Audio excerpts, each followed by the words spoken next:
Olá, meu nome é Carlos e vou fazer agora a apresentação do projeto de iniciação científica, onde o orientador foi o professor Fábio Rafael da Cunha, onde agora vamos realizar a simulação numérica do combustor de Mitchell para verificar o efeito da umidade sobre o monóxido de carbono. Aqui temos a introdução ao tema, onde a combustão ela tem um papel primordial na evolução da humanidade, onde revolucionou toda a mobilidade humana como conhecemos hoje, como a aquisição de carros, trens, aviões, entre outros. Temos também que foi uma evolução para tarefas cotidianas como conhecemos hoje, como o próprio acendimento de um fogão movido a gás que utiliza processo de combustão, ou até a própria propulsão de foguetes. O carvão mineral é a principal fonte de produção de energia elétrica obtida através de processos de combustão. Então, o estudo disso implicaria numa diminuição de poluentes que são emitidos, como o próprio monóxido de carbono, dióxido de carbono, a fuligem, vários outros tipos de poluentes que são emitidos através de processos de combustão. Logo, nós temos o Mitchell e os trabalhos de Mitchell de 75 e 80, onde é investigada a formação de óxido de nitrogênio em chamas de difusão laminar aximétricas para o metano no ar. Um trabalho de Smoke, ele aplica um modelo de diferenças finitas para estudar sistemas de cofluxos confinados e não confinados, para um modelo de combustão com ênfase na química de taxa finita de uma chama de difusão laminar em um domínio aximétrico bidimensional. Temos os queimadores utilizados no experimento de Mitchell, que eles definem uma estrutura tridimensional para no mínimo um dos reagentes, ou seja, do apresentado no Smoke não poderia ser utilizado por ser um domínio bidimensional, mas eu vou exemplificar isso mais para frente no modelo que será utilizado. Ou seja, condições de contorno simplificadas que são utilizadas, com configurações aximétricas bidimensionais que conseguem descrever esses experimentos, mesmo sendo com estrutura tridimensional, que são os apresentados em Cunha e Vera de 2021, onde é descrito um modelo de forma tridimensional, utilizando o código do MATLAB, baseado no CVFEM. Para descrever de forma detalhada as condições de contorno de entrada tridimensional que é descrito no modelo experimental do Mitchell. E com isso é possível investigar alguns efeitos de parâmetros físicos e químicos acarretados nesse processo do combustor do Mitchell. Aqui nós temos o modelo de combustão utilizado, onde você tem as equações do escoamento do próprio gás que aplicado nas equações de Navier-Stokes, que você tem a equação de conservação de massa e quantidade de movimento linear. Você também tem as frações de massa de espécies químicas, que para isso você precisa, para calcular essa fração de espécies químicas, você precisa de um mecanismo de reação, que eu vou falar no próximo slide, para fazer o cálculo das espécies químicas, que é através dessa RK, que é apresentado e dado por essa equação. Com isso, a gente precisa de um mecanismo de reação. Existem vários mecanismos de reação, até mecanismo de reação global, de passo único, de passo duplo, e um mecanismo detalhado, que seria um mecanismo que a gente vai utilizar nesse trabalho, onde você tem esse instituto, que é o GRI, que ele tem vários mecanismos e versões dele, onde foi escolhido, para esse caso, o GRIMEC 3.0. Por que foi escolhido esse instituto do GRI, que é um tema muito detalhado? Provavelmente para o metano, que seria o nosso combustível que vai ser utilizado, e ele tem uma quantidade expressiva de dados experimentais. Nele contém 325 reações, 53 espécies químicas, incluindo a formação de NOx e químicas de requeima. Com isso, para o cálculo da conservação de energia e da própria temperatura, é utilizada essa equação e é apresentada aqui abaixo uma dependência da entalpia absoluta de cada espécie química, que foram as 53 que falei anteriormente, com essa temperatura que é dada pela reação abaixo.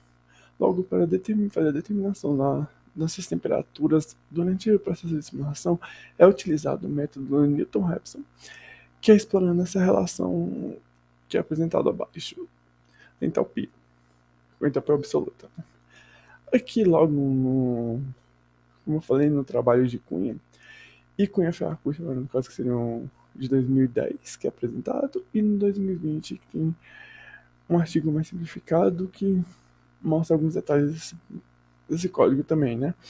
Que ele foi desenvolvido na linguagem MATLAB, que basicamente ele faz a solução de uma conservação de uma escala genérico, onde você tem o termo transiente, o termo de advecção, de difusão e o termo de fonte, que é calculado através do nosso mecanismo de reação química. Aqui nós temos uma tabela onde eles vão mostrar as formas particulares na nossa equação de conservação do nosso escalar genérico, onde você, considerando os termos, né, você tem o próprio variável do escalar genérico, que a gente determina, o nosso termo de difusão, que é o nome maiúsculo φ, e nós temos o termo de fonte. Ou seja, você considerando como o seu escalar genérico e nulos os outros das variáveis, você vai cair na equação de conservação de massa, que foi apresentada da primeira equação de Navier-Stokes. E assim vai para todas as outras equações de conservação, como a quantidade de movimento, nas duas direções, nessa conservação de energia, conservação de fração de massa.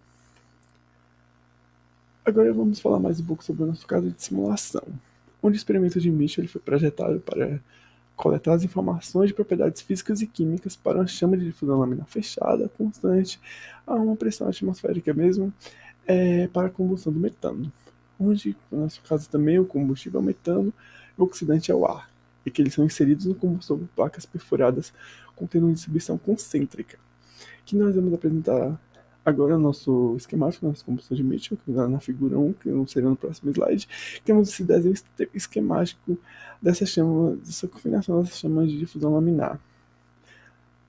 Aqui nós temos o esquemático do combustor de Mitchell, onde você tem uma visão frontal aqui em detalhes da sua entrada de combustível, do próprio ar, de como são feitos esses cilindros, etc. E aqui agora temos um corte transversal nesse combustor, onde a gente pode ver que você teria a entrada onde você tem uma quantidade maior de furos, essa entrada de oxidante, e nessa quantidade menor no centro, são todos concêntricos, como eu falei anteriormente, essa entrada de combustível. Aqui nós temos agora o nosso domínio de simulação, onde você todo tem que fazer esse domínio para a realização e aplicação de condição de contorno, de entrada, criação de malha, etc. Por fim, aqui nossa apresentação do nosso experimento de Mitchell, foi observado que existe alguma infiltração de umidade na saída do combustor. E o que isso acredita no final das contas? Que vai ter algum impacto nos nossos resultados experimentais. Ou seja, uma análise desse efeito da umidade sobre o monóxido de carbono é extremamente importante para esse caso de estudos. Alguma modelagem adequada para a reação de combustão para essa análise vai buscar verificar essa influência dessa umidade sobre o nosso monóxido de carbono na saída do combustor para esse experimento utilizando o nosso mecanismo de reação Grignard 3.0. Aqui nós vamos falar agora dos nossos resultados obtidos e vamos discutir um pouco sobre eles.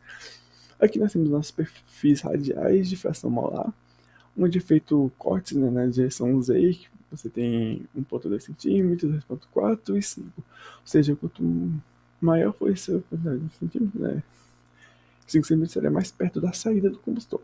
É realizado duas simulações, com ar seco entrando no combustor e ar úmido entrando no combustor, para tentar fazer essa simulação dessa umidade. Podemos ver que considerando o ar úmido, você tem uma aproximação melhor mesmo pequena dos seus dados experimentais. Aqui nós temos o perfil de fração molar agora do dióxido de carbono e da própria água sem essa umidade.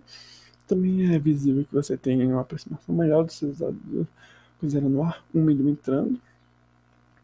E por fim, aqui nós temos agora o nosso monóxido de carbono e do H2, onde aqui podemos verificar que em Z igual a 5, que seria na saída do combustor, você vê uma diferença bastante considerável dos seus termos experimentais para simulados.